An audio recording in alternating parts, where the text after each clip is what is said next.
High প্রিয় শিক্ষার্থীবৃন্দ, আসসালামু আলাইকুম। দেখি বলো তো, মানুষের শরীরে ডিএনএ কি কাজ করে? ডিএনএ বলে দেয় তুমি মানুষ নাকি গাছ। ডিএনএ বলে দেয় তোমার উচ্চতা কতটুকু। ডিএনএ বলে দেয় তোমার চোখের রং কিরকম, চুলের রং কিরকম, ইত্যাদি ইত্যাদি। এখন প্রশ্ন হলো, ভৌত জগতের কিভাবে তুমি বেগ, শক্তি, কাজ, ত্বরণ ইত্যাদিগুলো কিভাবে তুমি শনাক্ত করতে পারবে? যে জিনিসটার মাধ্যমে তুমি এই রাশিগুলোকে শনাক্ত করতে পারবা সেটাই হচ্ছে মাত্রা বা ডাইমেনশন। এই জন্যই মাত্রা বা ডাইমেনশনকে ফিজিক্সের ডিএনএ বলা হয়। আজকে আমরা জানবো কেন মাত্রাকে ফিজিক্সের ডিএনএ বলা হয়।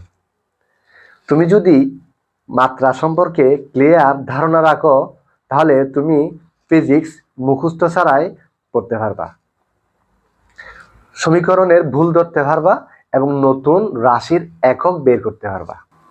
চলো আজকে আমরা কয়েকটা উদাহরণের মাধ্যমে দেখি। ধরো আমরা ভরের মাত্রা হচ্ছে এম, অর্থাৎ ভরকে এম দ্বারা প্রকাশ করা হয়,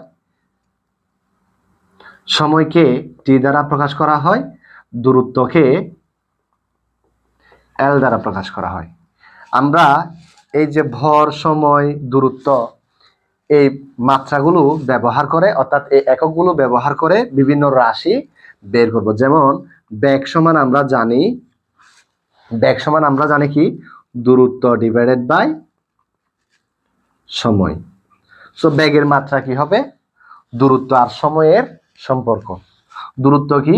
দূরত্ব হচ্ছে এল আর সময় হচ্ছে টি। তাহলে আমরা পাচ্ছি এল টি ইনভার্স 1। এল টি ইনভার্স 1 অর্থাৎ দূরত্ব এবং সময় দিয়ে আমরা বেগের মাত্রাটা বের করে ফেললাম। তো দূরত্ব আর সময় যদি আমরা দেখি তাহলে আমরা বলতে পারবো সেটা হচ্ছে বেগ।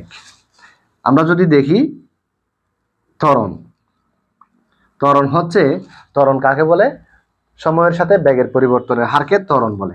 তাহলে বেগ ডিভাইডেড বাই সময়। তো বেগের আমরা মাত্রা পেলাম এল টি ইনভার্স 1 আর সময়ের মাত্রা হচ্ছে টি। আমরা এটা থেকে পাচ্ছি এল টি ইনভার্স 2। এখন আমরা দেখব কিভাবে সমীকরণ ভুল ধরতে হয় এবং সমীকরণ যাচাই করতে হয়। তো তোমাকে দিলাম 5 মিনিট প্লাস 10 মিটার যোগ করো। কখনো কি সম্ভব? সম্ভব না। কেন সম্ভব না?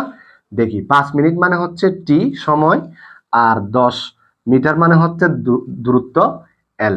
কখনো সময় এবং দূরত্ব